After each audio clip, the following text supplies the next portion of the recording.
before we Yep. start going into really money and investing, tell us more about your company, right? I know you gave a little shout out earlier, like tell us more about your how you started that and what you're doing and like how if you want to, right? Tell us a story about how that started and your story of becoming that like a current entrepreneur and with your current venture, right?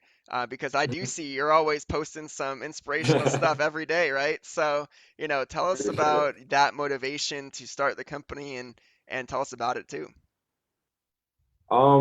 Yeah, I think with that I had old friend in college would make certain like skirts and shirts and stuff like that, and would just wear them out. And when we go out, people would ask like, "Hey, where'd you get that from? Where can I buy it? Yada yada yada." And she maintained that she'd sell them one day, and just it just kept being something that she just say like, "Hey, I'll sell these."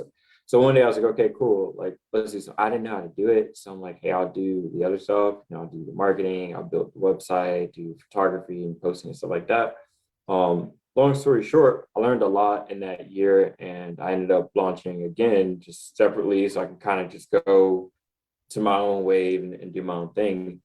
And it's crazy too, because like one of the first things I was making were like headbands. I got crochet, like they're super soft, man. They're like velvet headbands and like keychain lanyards, stuff like that. Ventured into making like wallets and stuff, and then that transitions to bags, just all sorts of things. And then you fast forward into today, where like now I have it where I'm making actual merchandise. I'm making hats, like wearing this Nice. hoodie that's wearing it super soft, man. I never wear a shirt on under it, full disclosure, because it's so soft, man. But yeah, and the beach bags and stuff like that. And talking to a girl the other day, I'm like, dude, it's crazy. Where a year ago, January 1st, if you told me that by present day, like this is what like the hookup would become, it's like, okay, I wouldn't have, I just thought, honestly, I thought I'd be like just making hats for a bit, So the whole like the stuff I'm doing with the merchandise and stuff, all that, like it just, because hey, I just took the chance and invested and just like threw out a line, and it's like who's to say what'll happen in 5 years from now? So with that, right? So you're on Shopify, you're doing the whole internet business situation.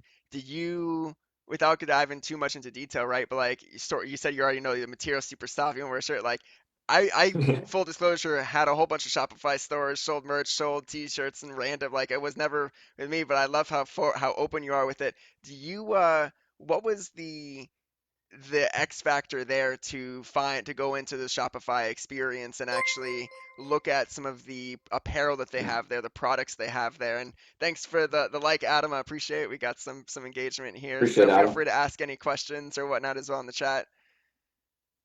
I'll say the inspiration for that was that's what you're asking me, the inspiration for it. Yeah, the inspiration for like the specifically going down like Shopify and being able to, I assume, you know, you don't stitch all these do you stitch all these yourself as well? Okay, Like I what's got you. I see what the, you're saying. yeah, So logistics here's behind what it that? was for me. Yeah. So I like to travel, right? And it always just like grind my gears when I'm like on a flight somewhere and I get an order and someone wants like two custom beanies and I don't have any of my stuff with me because I didn't pack it to fly. And then my alternative is to like go to a store wherever I'm at, buy the stuff, make it, and then have to drink. I got so sick of just doing that and trying to do it on your own. And a lot of the people that I study, they'll say, hey, the only way you'll ever become like financially free is if you can get your businesses to the point where they're automated, right? Hmm. So by having the print on demand, like, yeah, I'm going to do a lot of the front work on the end, designing a logo, spent millions of gazillions of dollars, it seems like, just testing different materials, just testing different sizings, just trying to pinpoint it. But it's like, hey, after you get that grunt work down, when I put it on, I was telling my mom, like when someone buys something, I just hit capture payment. That's it. And I got it set to, all the cogs and the locks go on it. And it's been something I'm trying to transition to more towards, because like once I get this to a point where I can automate it, it's like, okay, what's my next venture? Yeah. And that's I don't know. I think I'm glad I pursued that path. Have you done any of like the Facebook ads and any of those types of pay-per-click stuff? Yeah, man, they're tough. Yeah, yeah. It's so tough. And I know I still got some more work to do. I haven't gone in as heavily as I should have. But I play with them a little bit, and it's still a work in process because that's also gonna help a lot too with even my business. Where like, yeah, I'll probably still have the set things, my scheduled posts for like Instagram and stuff like that. But if I couple that with like all the Facebook ads jumping too, it's like, but that's a work in progress. I'm still learning. I Yeah. haven't figured out. Maybe by 26, I'll get that down packed. I got you. I got you. I'm gonna paste the link in the chat. It's hookedup.us right here, right? And Yep, check it out. so yeah, I just pasted that for anybody who's watching on Facebook Live with us. Pasted the website. But yeah, man, and good stuff, dude. By the way, again, I love going through that process of setting up all the stuff on Shopify. It kind of is it's exciting. It's exciting, Yeah, and I'm glad that you did it and you're taking advantage of it, man. Um, I appreciate it. and so let's uh let's dive in.